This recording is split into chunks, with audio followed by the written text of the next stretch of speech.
18 months, co-founders. I've got to ask, how are you guys getting on? Make sure that you can work together and not just be good friends. When you're at work, you work. When you're done working, be friends. How you came up with your idea? One thing that always came around was supplements. And then the vision was kind of like, how can we disrupt this industry? How can we change this industry? People always think about this overnight success. And you are in this store and you're doing this and wow, amazing podcast or whatever. And then you think like, how did you get that idea? Like you don't wake up in the morning and have this perfect idea. This was a long stretch. So what problem are you guys solving? I mean, I'd love to hear the pitch. It's really all about... Well, ladies and gentlemen, boys and girls, welcome back to another absolute corker we have today on episode 1 million, I think we are now, which is great. We have two Danish founders, the very first Danish founders on the show. One's a really old friend, one's his very best friend. They founded a business recently. They're going to tell you all about it. To my right is Leopold Henriksen. Thank you so much for coming on the show. And then to my left is the one and only Nick Vang, who went to university with. So, gents, welcome to the show. Welcome to Founders with Nick. Thank you for having coming on. Yeah, it's amazing. Thanks for having us. This is our first podcast, but we've been super excited. Awesome. First podcast. Okay. So, world premiere. Here we go. Big exclusive here at Founders with Nick. Well, gents, usually what we typically do is I always take it back to see, your childhood, the memories, but I'm going to try and flip it this time because we don't have long and I really want to get into how you came up with your idea. And the journey you've been on so far with your idea. So, the journey is quite a romantic story actually. So Leo and I, we met each other at our old company where we were selling software as a solution.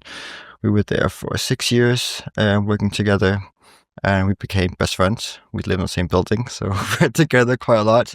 And then during COVID, every day after work, we would paddleboard in the canals of Copenhagen. We had wetsuits on, we were like little ninjas, paddleboarding around, super cool. And we had all these ideas. We were like, okay, this was a moment where we're tired of what we're doing currently. We want to go out and venture our own company. We want to do something. And we were spitballing all sorts of ideas, going back and forward. And one thing that always came around was supplements. We don't have a background in pharmaceuticals, or biotech, or anything, but we both come from super passionate. I personally, my dad's an Ironman, ultramarathon runner, biking, you name it, mom's nutritionist. Leo, you can speak about that in a minute, but you're a super holistic family, upraised. So it's both from pure passion. And we always came back to this supplements, why is it so old school? Why has it not changed since the 60s? There's still pills, powders, capsules, bad bioavailability, bad absorption. It's just not utilized to what's available today. And then the vision was kind of like, how can we disrupt this industry? How can we change this industry? Exactly. Can we solve one of these things? Can we solve the absorption thing? And can we remove the pills and capsules, which doesn't really speak to the modern consumer in the way our consumerism today, like what is actually needed? Can we solve one of these things? And I'll get back to who I am, but just to finish your thoughts, because it's very interesting. People always think about this overnight success. Then you are in this store and you're doing this and wow, amazing podcast or whatever. And then you think how did you get that idea? Like you don't wake up in the morning and have this perfect idea. This was a long stretch. But our first thoughts, if we think back, where did we start going our own way? Where did we start that? Can our human minds, can we create something more than instead of just working for what is? So that's very interesting. And Nick said it himself, we had the interest. I'm pretty autodidact in the holistic space because of my upbringing. Nick the same. So we're sitting on interest and something we were passionate about, that we knew a lot about, but we were not pharmacists or microbiologists or something. We had the consumers facing side of it. We knew what we wanted, what we used ourselves. And so we had a different perspective, which is today our biggest blessing. Our edge, I think, is we see the industry from different point of eyes. We don't see a pill has to be a pill, a supplement has to be powder. We can see with new eyes. We can we can question the industry. Hey, why isn't like this? Why isn't like this?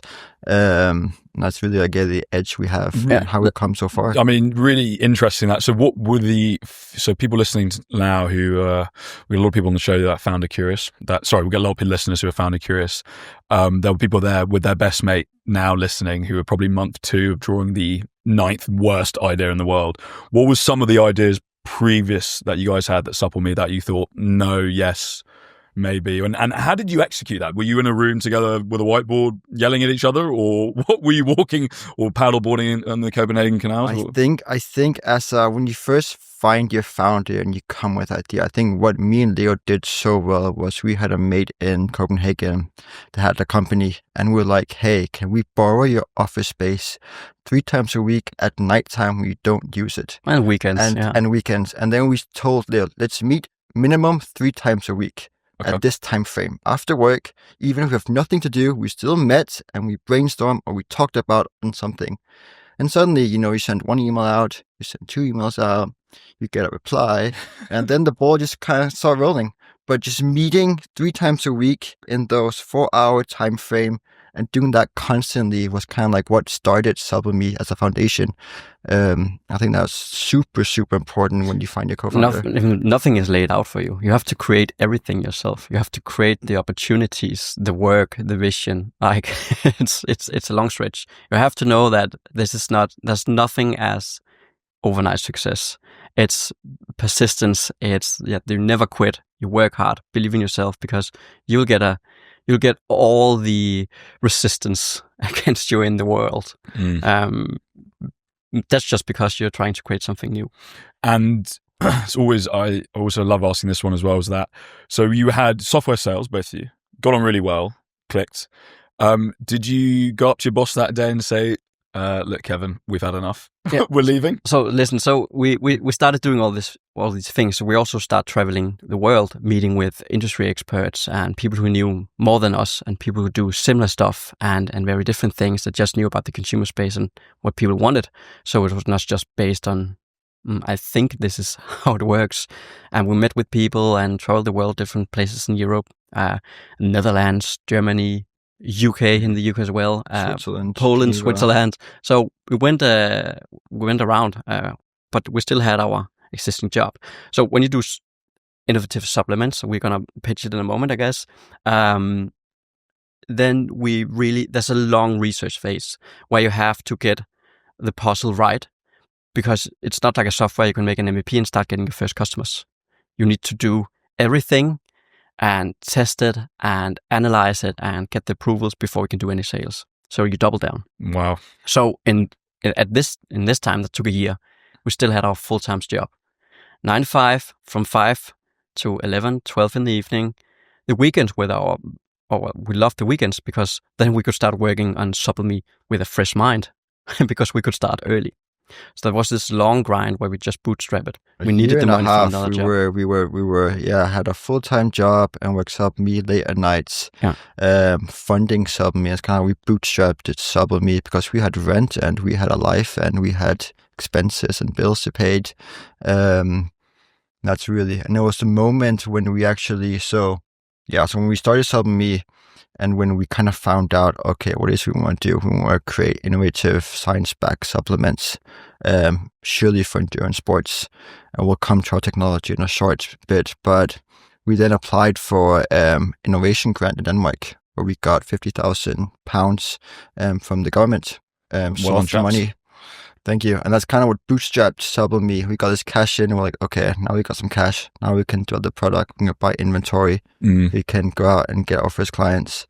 That's really what kickstarted the whole SUPPLME. And that's also led to, we have to quit now. That was the point. Yeah, that's really when you face your old life and saying goodbye to it. Because that changed everything. Scary? Yeah, it's super scary. It's also a very stressful moment, right? Because you're heart and passion in SUPPLME, but you have your day-to-day job. And we had pretty high roles in that day-to-day job, so we couldn't just like slack off in a day, It's not like we could just hide in a corner.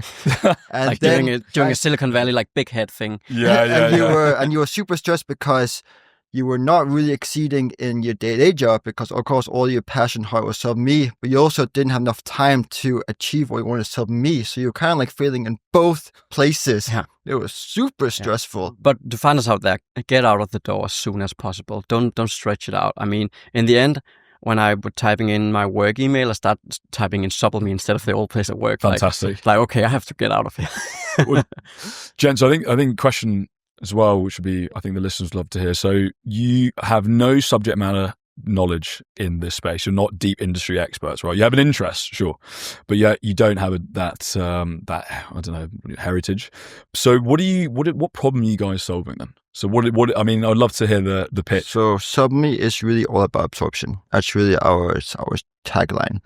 And the reason why I focus so much on absorption is because it doesn't really matter what you take, but it's how the micronutrients are transported from A to B in your body most effectively, safest and cleanest. So we use liposome technology. It's a science-backed nutrient delivery system, and it comes from the pharma industry. And basically what it is, it's a transport system from A to B in your body. So we encapsulate each active ingredient in fat particles, lipids, a scientific word for it.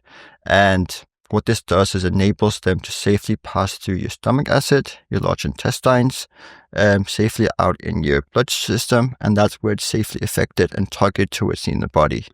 This gives us a higher bioavailability. The problem in the whole industry you have is that pills, powders, capsules, on average, 80% of it dies or is wasted or unutilized in your stomach acid. So your stomach acid eats up about 80% of it before it's even. And then the worst part is later on, the micronutrients the molecules are not small enough to penetrate into your cells, and the absorption isn't there. That's really what we focus on. So the efficacy is not that high. So why has nobody done this previously? So, it's all pretty labels. And a lot of the products out there, to be honest, they're all white labels. A lot of them. Even the very, very big companies that have been here for 30, 40 years, they're all about margins. So if I can do this 20 cents cheaper somewhere, but I can still claim this label and these percentages, the consumer's not educated enough to see the difference. So there's a lot of greediness in this industry. And I think for a lot of the big brands, that's just my opinion, they lost the passion for solving health and helping athletes and people living healthy lives and get the supplements they need in the daily diets, which can be very hard to maintain today in the way we live, where we're very fast-paced from A to B. So it's very often fast-paced meals, you take and grab something, it's one-use meals. Here you just need supplements. So there's a lot of, I call it pretty labels with marketing vitamins in it. And all the good stuff you see, that would be placebo because it will all die in the body, as Nick just explains, because it's simply not packed the right way. You can claim it because it's in the actual product, but it's all about what happens. How does it reach the blood where it has an effect? No one talks about this. And that's why we want to change and educate the people out there that this is possible with modern technology. And to come back to your questions, it's as simple as margins, and they have to change their whole supply chains and the way they manufacture. Doing super clean lipids in liquid form requires it's like you're doing cars, and then you're asked to change to electric motors. We all know that took a hell of a long time, and that Tesla basically beat everyone because do we have to? We're still selling cars. Do we really need? Yeah, I suppose then the manufacturers are there, the margins are great. Why should we change? Yeah, of course. For the better, It's the same. How did you something I struggled with when I first started my business was 9 months ago, was the ideal customer profile. So you mentioned it off camera, which I thought founders are a cowboy to start with. We don't know really where we're aiming, and then when we start landing our shots, we'll become a sniper. Exactly. I would love to. So how did you guys? Well, firstly, who's it for? Is it for the everyday man? Is it for athletes? Or did you sort of say, actually, Nick, Leopold, why don't we just go for everybody to start with and then condense? Or did you start hyper niche? It was really, we wanted to do supplements for everyone that fitted a modern lifestyle and required three things: It required that it were functional, and convenient, and that it were a clean formulation. So you take a health conscious choice, but then you still have the byproduct adjectives and the fillers that are in pills and capsules that you have to get rid of. That's not really what you want to do. So you compromise on health by taking a health choice. So clean formulations that is easy to use, and then of course, as Nick told, high bioavailability. So how much do you actually get out of it? So then we say, well, that's for everyone. But that's where the cowboy thing comes in. If you try to target everyone, you target no one. I think the start, we really targeted everyone because we were just like, two guys, sales backgrounds. We just want to fucking sell this thing everywhere. We're like, where can we sell this? We're hungry. And we were literally selling it literally everywhere. And then we found out quickly, okay, if you market to everyone, you get no one. How do we mark this down to what we want? And then we certainly found out, okay, the sachet, it looks like the one energy gels that cyclists, people in Ironman, people in triathlon do. Why don't we target? And we saw that a lot of our customers, they were runners, they were cyclists, they were swimmers, they were doing Ironmans, ultra marathons, and marathon. They're the ones that care about their body. They're also the ones that have a higher income. They can afford this. Yeah, that makes sense. Etc. And we quickly found out, okay, like, why don't we target athletes? Also, we target athletes, if you're an average Joe and you see an athlete taking something like, okay, if he can take this, I can definitely take this. Yeah. Because he's a celebrity endorsement, isn't it? It's the classic. Exactly. We used to have it, I remember like David Beckham used to wear Adidas football shoes with the lip. I don't know if you remember that. He used to have a lip on the football boot, and I was like, oh, if I buy it, I'll be like David Beckham. It's nonsense. Question. The Danish startup scene. I've always been very intrigued at other people's startup scenes. London is, so sometimes. Is everybody pro you there? Or is it a case of, oh, Leo and Nick got funding the other day, fantastic news? Or is there a bit of resentment with others? There's a huge respect for doing startups in Denmark. And it, of course, it comes from hard work, but sometimes it's a little too much because we don't think we just do to us. But it's mostly based in... It's super hard to get started in Denmark. The government is not super supportive. There's not a lot of there's not a setup where the government encourage you to do something yourself. And we are a small country. We need to be good at business. We don't have big industries and stuff like this, so we need to be good at doing business with the rest of the world. So this. I really want to say, like, Denmark is not a good place, but it's getting better. But the community is super strong because we have to stick together to be able to succeed. So that's really something where if you're in a country where your government, municipal, or there's a lot of options, just stay there, stay put. I would say there's pros and cons. I mean, what Leo said, totally agree, totally right. But there's also pros of Denmark being where we pay high taxes. We also have a lot of soft money options in Denmark. And it's just quite nice. You can get a lot of soft funding free if you have a good idea. And we will utilize this in the start. That's really what kickstarted SUPPLME, utilizing these soft money grants that you could apply. That was really nice. And then, that was until we got VC funded last October, November. Congratulations, gents. Yeah, thank you so much. Thank you. That's a fun journey. But I really want to encourage you to be around people who have the same dreams and visions as you. It can be something completely different you're doing. Yeah. It doesn't have to have anything to do in your space. Be around people that inspire you, because that's really what's moving you every day. I listened to this on another podcast. Obviously, I don't listen to only my own show. But if you're a B team player, or if you're an A team player and you're around B team and C team players, those B team and C team players will pull you down. They'll be like, oh, let's go for an extra beer. You don't need to work Friday, half day. And actually to be around that when you're starting out is really damaging.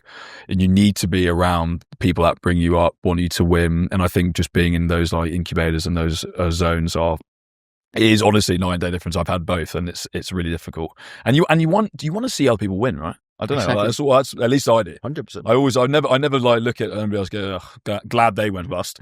That's just ridiculous. That's ridiculous. It's ridiculous. Well, you help each other. Of course, yeah. Well, so you guys bootstrapped it for 18 months, something like that. Yeah.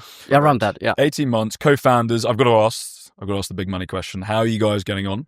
Butting heads a lot. There'll be people listening now who will either be a solo entrepreneur that are looking for a co-founder. There'll be two co-founders maybe having an argument while listening to this separately. How did you guys resolve conflict? I guess is the number one question. And it's fun. So it's make sure that you can work together and not just being good friends. Me and Nick, we've proven this in our old jobs, because it's very different to be friends and working together. And you also have to separate those two things. When you're at work, you work and you solve the issues internally and the issues you're standing in front. And when you're done working, be friends. And don't take things personal when you're at work. I think that's very, very important. Okay.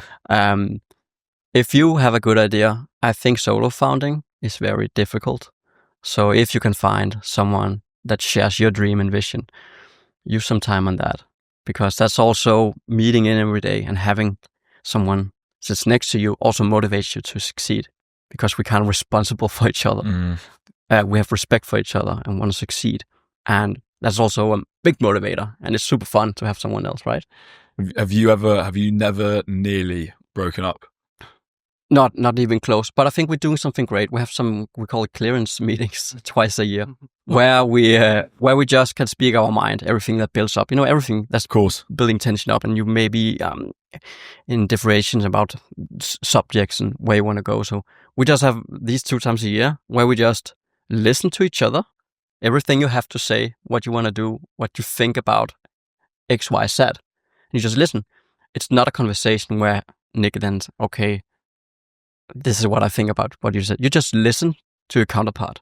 That's it. When you're done, he speaks, it's over. And then you respect what's been said and take that into consideration next time there's a situation where this might matter. That sounds very healthy, gents. And this has really helped a lot. Sounds really healthy. This is another founder that gave us this tip, because they had some tension that can be very damaging. So they started doing this. It sorted things, because it's never an argue or something you're sitting having an opinion about, because we know we have different opinions, so we just listen. I guess the question is, what are both your skill sets then? So typically when co-founders come together, you've got a really heavy tech one on the product side and one does the sales. You're both from sales backgrounds. Yeah, we're both sales backgrounds. Here we're currently we're doing quite the same things in SUPPLME. We're both heavily focused on B2B deals currently. So SUPPLME, we kind of flipped around. So instead of going the standard D2C way, building a brand, web shop, spending a bunch of money on ads, marketing, etc., we focus heavily on B2B. We come from a background on B2B sales in our previous job.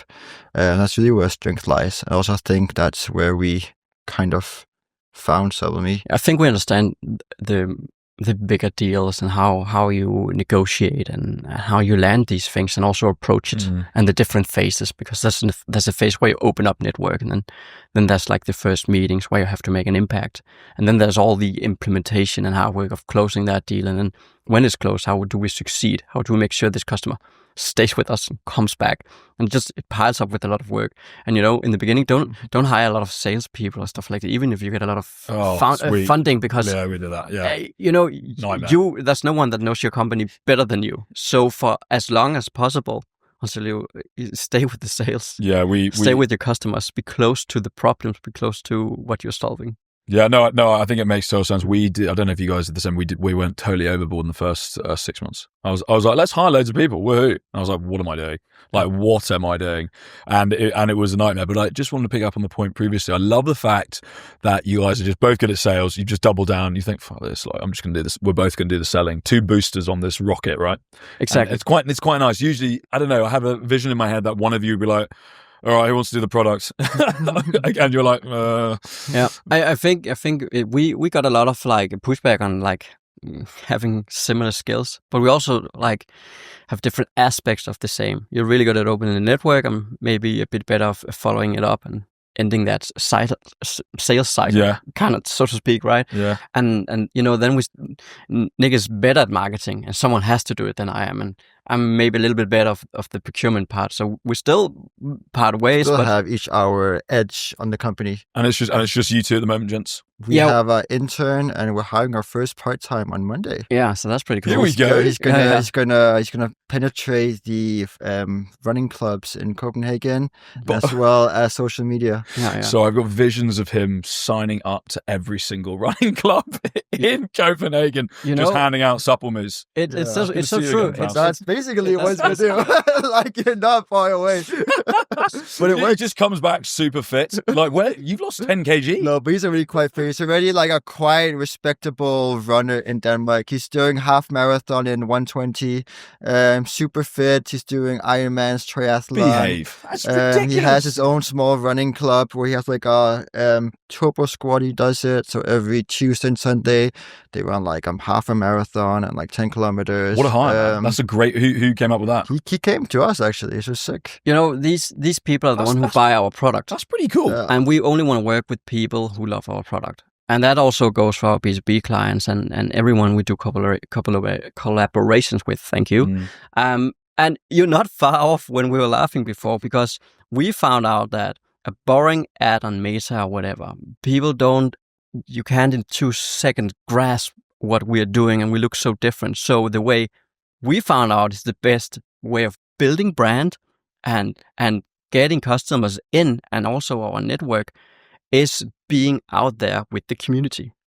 So we sign up to all running clubs, all cycling clubs. When you go road biking, there's always these spots where they stop and get a coffee or whatever. Yeah. Let's collaborate with them. Go there. Let's be where our users are, because if you get a supplement in your hand, you understand it. If you see it on a screen online and never seen this kind of product before, you may not understand it. It also leads back to our science back, is that we put so much effort and so much focus on the science behind our supplements that actually works, has high absorption, actually does what you want. So we have the vitamin, we have the electrolyte, and this year coming out with the energy gel. So the electrolyte, for example, with the few one that has citrate and chloride in, which really helps with muscle cramp, lactate acid in the muscles. And when people try this, they're like, whoa, I actually feel a difference. So our way of marketing this is more like word of mouth in these hotspots. Because once they try, they're like, whoa, this actually works. Yeah. And it's impossible. You can write that on an ad, but like, you've heard that a million times, right? When you actually get something, you're like, whoa, this actually works. You're like mind blown, like, wow, okay, so I get it. So you got the electrolytes, Nick. You've got the minerals one. Yeah, so we have this one, the vitamin and minerals, 17 vitamin minerals and green tea extracts. Yeah, this is it, camera. All liposomal formulation, tastes like ginger. And then this one we came out a year ago, in January last year. And then the electrolytes came out in December. Super clean formula, liquid, only 5 ingredients. We have the 4 salts and then magnesium. Magnesium is super important for absorption. Why? It's because it's what carries the other electrolytes into the body. Okay. It's the carrier of the other electrolytes. Like the tube. Exactly. Yeah. A lot of people misunderstand this. You see a lot of supplements, they have too little magnesium for the actual intake. So that's really what it's again what happens in the body. Like what happens with the ingredients that you give to people, because people think, oh, electrolytes, that's something. Electrolytes is electrolytes. If it says electrolytes, it must be electrolytes. But it's not. Electrolytes is a combination of minerals and salts, and it's called electrolytes because they're electrically charged on a cellular level. So it's just a group of things. And the way these different salts work in the body, they get absorbed in different kind of, imagine like streams. So if you only have one salt as many electrolytes, there's a long queue and a lot of it don't get absorbed. So have the different salts. And the magnesium, there's different kind of magnesium, because people will say, oh, magnesium, I need that before I go to sleep. Yes, you need the citrate, and then there's the malate, and there's all kind of other magnesiums. There can also be energy production ingredients for yourselves and a carrier for the salts and minerals. And then, okay, if you do hydration, then who needs hydration? Okay, if it's a hot summer day, that's nice. If you have a hangover, great. But mostly it's active people who use this. So what else do they need? Oh, they need the citrate and, for example, and the chloride. that helps their muscle performance without us adding unnecessary caffeine or carbohydrates and sugars, because that's another product. Okay, interesting. So it's not necessary. Really? No, not for that specific. You know, if you go to the gym, we all know it. Some days we can feel weak, and you don't know why. You ate and you didn't train yesterday, the same muscle groups, and you're just like, I don't feel strong today. I'm not moving here. That can be as simple as just being dehydrated. Okay. You know? Yeah. I'm just digesting. So it's very interesting. Okay. And that's our whole approach. What actually happens in your body with the ingredients you take. And we don't expect you know it all, but you can expect that we did the science and you can trust us, but we have to educate. Well, gents, I'm going to try something new on the show, which I've never done before. Okay, so don't just when I ask the question, just think of the answer. Okay, then I'll go to Nick first. Okay, what is the biggest mistake you've made in the business? Like the absolute howler where you've gone, I tell you what, Leo, we've really fucked that up. And now you're nodding, you obviously have one. But I'm gonna go, Nick. I'm gonna go you first. If you have, let Leo go first. Yeah, Leo go first. Don't change your answer, because I want to be interested to see if two founders. It'd be interested anyway. So, Leo, what do you think is the number one? The last 18 months, you've gone, do you know what? We have really screwed this up. Yes, I have one. We trusted a manufacturer we couldn't trust. Really, we didn't do our work good enough. So what happened is one of our manufacturers were doing parts of our products. One thing we found out that we got a letter one day just saying we went bankrupt. This and we could have avoided this because you can always have different options and have multiple layers of people that you can move your production to in your supply chain and value chain, because it's very important, because if one of these things stop existing, it threatens your existence. Let's just put more context to the story. So this was last fall. We just closed a very big client. The order was in progress. We were in the mid of our VC round. We had no salary for 9 months. We were broke as fuck. My bank was calling me every single day, why are you negative? We were on the shit. And then we took a loan. And we took a loan, living off loans. And then we get email from a manufacturer saying, we've gone bankrupt. And your products will not arrive in 4 weeks as scheduled. Thank you very much. Yeah, and we already paid. And they were just gone. I don't know. What the fuck? Yeah, so that was a little stressful. We were racing, we had big. So you sum that up, and then you go on a stage with a big smile and pitch your great idea and how well it's going, right? And it's like everything is falling apart. That is blown my. I can imagine. We've all been there with the bank calling. I mean, I can. That is nuts. It was so stressful. What? How did you overcome that? So we just. I remember it was evening, and I just we had a long week. I just sat down at home now I just need to chill, just a couple of hours, because it's wild already. And then, Nick, he lives downstairs because we're insane. And my dog is like, who the fuck is that? Oh, it's Nick. Leave me alone for we're together please, Vang. 15 hours. Please give me an hour, Nick. I just need an hour alone, please. And Nick, I opens the door and he's like, he looks like a savage. He looks wild. What happened? Our manufacturer went bankrupt. And I'm like, what the fuck are you telling me? You delivered the news. I think I saw the mail first. And we're just okay, but then we can't. So this is another tip being founders. Accept the situations you're in. You can't change it or say, if we just did this, or don't give up here. Just go into solution mode, because it's in the now. You can change things. You can't change what happened yesterday, and you will never achieve the future that you're dreaming for if you don't do something now. And that also applies in the hardest moments, because here's the most vital one. The decisions we take right now will define if we exist tomorrow. Mental. And Nick, was that also your one, or did you have another one? I have another one, but that was obviously the biggest. I mean, that sounds pretty cataclysmic. I think the other big mistake we did. So last March we got a small funding from an angel, just to bootstrap things, get things going. We want to build a brand. We want to build our web shop. We were heavily focused on D2C. At this point, we did over a year of research and development, approvals in the government. We were ready to take product home and start getting our first customers. So we got a little money to kickstart that process. And I think we weren't as well prepared with the brand and product for the D2C. And we took in some agencies and took in some people, and we tried the influencer route. We did some paid ads, and we wasted a ton of money on this because it didn't work out. We didn't have the fundamental process in place. I think we were too early at this point, where we quickly learned, like, okay, let's scratch this. Let's go back to what we're good at. We're not good at marketing. We're not good at building a brand, but we're super, super good at B2B. It's what we've always done in our life. I come from hotel management, you come from sales. We both worked in the SaaS software place. Let's go back to what we're good at. And that's really what kind of got us back into the flow of this. Today, 5 years, 10 years ago, it was like building an online presence and business for like just insanely fast, and very many people succeeded. Today, it's a slow grind building a direct-to-consumer brand online. It costs a lot of money. So you need to build, when you build brand, that takes time, and you can't double down on that before you build the brand.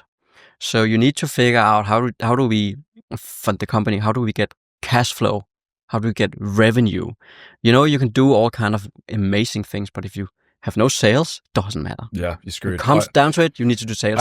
So doing B2B, we could close, we started closing the 5 biggest supermarket chains in Denmark. That gave us cash flow. It gave us availability, acceptance of the price, availability, right? And gave us some money that we then could use slowly to build more presence into the direct to the consumer.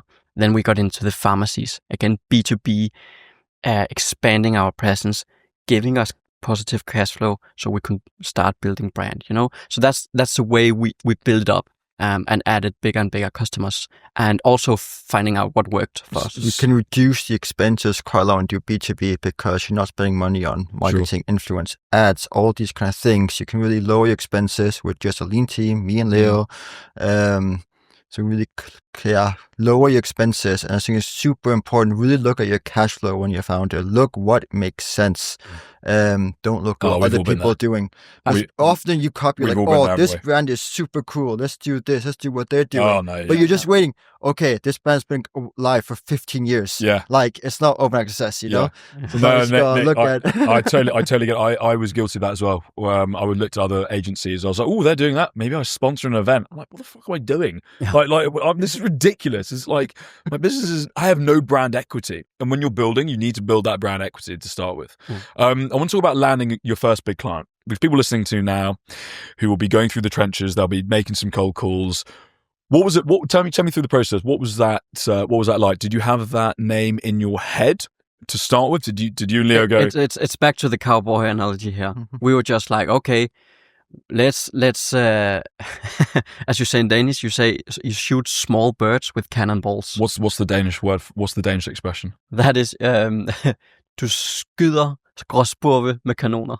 Sick. Sounds crazy, I guess. There you go. Okay, so that just means that you're not doing it right, because it's overkill, and it's the same. Like, you just try to push it in everywhere, but then you also close some bigger deals. But you need to be careful here, because you have to, when you have a physical product, if you get into a big supermarket chain, what does that imply? That does imply you have to service hundreds of shops and make sure they're placed right and pay for that. And is the customer shopping here even the right target audience? Actually, we found out that it wasn't. So the maintenance and the cost of being there were greater than our actual sales and revenue from that. So we were super excited, and people were like, wow, that's impressive. But we actually ended up pulling out. Really? Because it doesn't matter to have a big customer names if it doesn't do great for your business. It was too high maintenance. It took up all our resources and time, so we couldn't grow. So you had to cut it. So it's like in the SaaS. If you build something great and then you get this one big account that pays your salary and everything, but then they have a lot of specific needs, so you start building features for them. That's not scale. You can't scale. That's because otherwise, then all of your like manpower and everything just goes straight into that. Pull up your pants, get out of that room. But to get back to your question, how me and Leo started our first sales, we literally just walked into doors, just knocking on doors. So supermarkets, one of our biggest, I think, like Menu, Superbrugs, and these big supermarket brands in Denmark. We literally just walked into the stores. And we're like, hey, who's the buyer? Who's the buyer manager? I love that. Like super naive. Just go in. Hey, who's the manager here?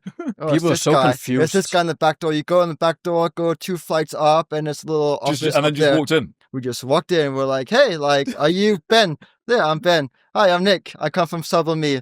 We have this. We sell this.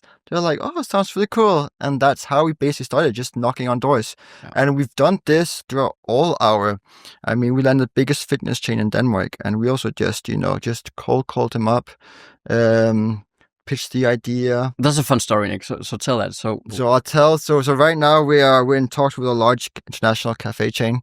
And like this was like, so a friend messages me at night. She's like, hey, I heard from a friend of a friend that this cafe chain is looking for a supplier within functionality. Like, oh great. Like, okay. I call Leo up. I'm like, hey, we gotta close this. Like, we gotta hustle now. Let's fucking go. So we start looking through our contacts, our network, see who we know, etc. Find someone we know. We message him, and he's like, oh yeah, just leave the product at the office. Just send the product to the office. We'll look at it. Reception, that's just a no. And then we write to him again, and we're like, no, like, we're on the corner. Like, let's go deliver this to yourself. We'd like to present to you. Sure. Yeah, sure, the other reception. We'll have a look at it when we have time. We're like, okay, let's go. So next morning, we just go up to the office. We're like, hey, we have a meeting with this guy. And Nick looked me in the eye and said, Leo, today we're going to do something scary. We're just going to walk in there, pretend we have a meeting. And I'm like, gents, this is chaos. I'm looking at Nick and I think this is a good example of founders out there, get out of your comfort zone. Do something crazy because it very often leads to success. If it doesn't, it's just a fucking no, and no one will care. Nobody cares. Nobody cares. Funny story after, So hang on. This is important. We got about 10 minutes left, but this is important. So you walked up there. I love how you looked at Leo and went, "This is it, man." And Leo's like, "Do we want to do this?" and then so you walked in. Secretary was like, "Okay." Now it gets cringe. Yeah, the guy gets cringe, and the guy's in a meeting, right? And the reception's like, "Oh, let me get him." Knocks on the door. Knocks on the door. It's like, "Oh, like you're meeting these two guys here for." The guy looks at us like, "Oh, what are you guys doing here?" And he's like, I have no meeting with these guys. And then he's like, guys, like, you can wait around or you can come back. Like, no way around. We sat in the office. We sat in the couch for about an hour, I think, waiting. Finally, his meeting's over. We go and he's like, hey guys, I have 2 minutes. Like, what the fuck do you guys want? Yeah. Like, give it to me now. And that 2 minutes led to 30 minutes. And now we're closing a worldwide deal. So go hustle. I mean, that really is nuts. Yeah. I love that. And just do that all the way around. Like, really get out of comfort zone and just do the impossible. He would have recognized that as well. Yeah. He would have recognized that. But we've got he saw passion, And I think we did it with the biggest fitness center as well. We had meetings and we just were relentless contacting them. And they ended up, we were pitching our vitamin product, and they ended up saying, no, thank you guys, it doesn't fit our clients, our customers. And we're like, oh god damn it! First time a big one blew up in our face. But then we're like, but what do they want? Do they want electrolytes? We have electrolytes now. Back then we had an idea of making electrolytes over a year ago. So I made a presentation with Nick and then said, hey guys, but we also have the electrolyte, and we pitched it and everything. We just we have this ready to deliver. We didn't hear from them 3 months, and then he calls me and said, can you deliver 60,000 sachets in 8 weeks? Yeah, sure. It's Oh, I love 100%. It's done. I love that. No problem at all. We actually, if anything, we can do more. We were doing like early stability testing on it in a lab. Yeah, we can do that. Yeah, sure. And we know we were at least 18 weeks from a release or something. They never saw it. They never tasted it. They had no clue what it was. And we were just like, let's go. Gents. We delivered on the day, like 1st of December. You deliver. We had to express a certain amount on flight to Denmark just to deliver on time. Like it was literally like hours away from deadline. Yeah. Think down the road, guys, because first delivery was not profitable. But second and third and number 100 will be. Yeah, fine. Gents, I just wanted to finish on a few points, but obviously you got backed the other day. Congratulations. Thank you so much. VC backed by Antler. Anybody listening now that is potentially interested to apply to the Antler program, any tips, any tricks you can give them that would be useful? I can only highly recommend it. Honestly, it's one of the best programs I've seen. Like if you really want to find an ecosystem of high performance founders that, like you said earlier, you want to find that A team and your B team, and you want to get to that A team. It's a really good program. They're really good at sourcing. They source about 50 people per cohort. They kind of mix it 50% technical, 50% sales, and they kind of match you up in a 3 months period, like incubator. And then if they like your idea, then they fund you. And honestly, it's really good. And we were part of the accelerator program with SUPPLME, so we got there faster.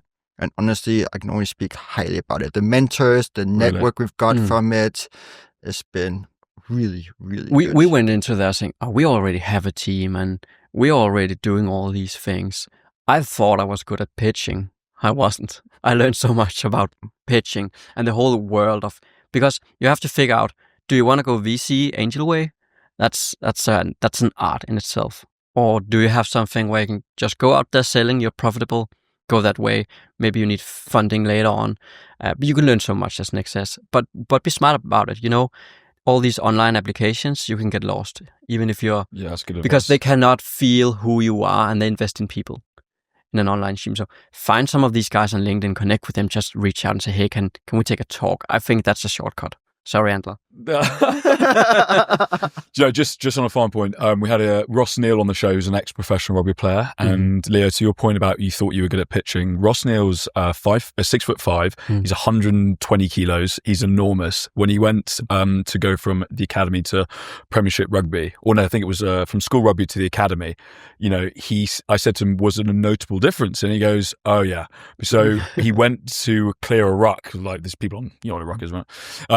People together on the ground in rugby, and he went to go try and clear this guy away, and he was like, he touched this guy and he just rebounded. He was like, Nick, the level of difference was like, I used to clear people out for fun, and he touched this guy, he's a big Samoan guy, and he just bounced off him, and he thought, oh shit, this is the big league. Like I'm in and it's about surrounding yourself with the right people. But gents, we've got a few minutes left. I just want to say thank you so much for coming on. It's honestly, we got some really good stories at the end there as well. You guys obviously really determined, really dogged, great vision. I love the fact you pitched a guy with no meeting. I mean, that takes real balls. I love how your part-time guys come, you know, is in a run club who's, you know, that is just going to keep running, selling a product. That's great. You both live upstairs from each other, I think, in the same building. You both worked in software sales. You know, you have this vision, no industry expertise, no deep, like, you know, and I think it's really cool. So I just want to say thanks a lot for coming on. This is the last. We've only got, I'll do it quickly, but you can ask me one question where we usually turn the tables and the guests get to ask the hosts. So I will leave. You can ask me anything and nothing's off the table, but I just want to say thanks. Thanks for coming on. Thank you so much. This has been incredibly fun. I guess time flew by. Yeah, really, we can talk for another insane. We can talk for hours. I feel like. Yeah. Next time we're in London, let's do this again. We'll do it again. We have new stories. Stories. Yeah. Okay. So when are you sitting in the hot chair? I don't know. Whenever. Yeah, I haven't been interviewed yet, but yeah, happy to come on.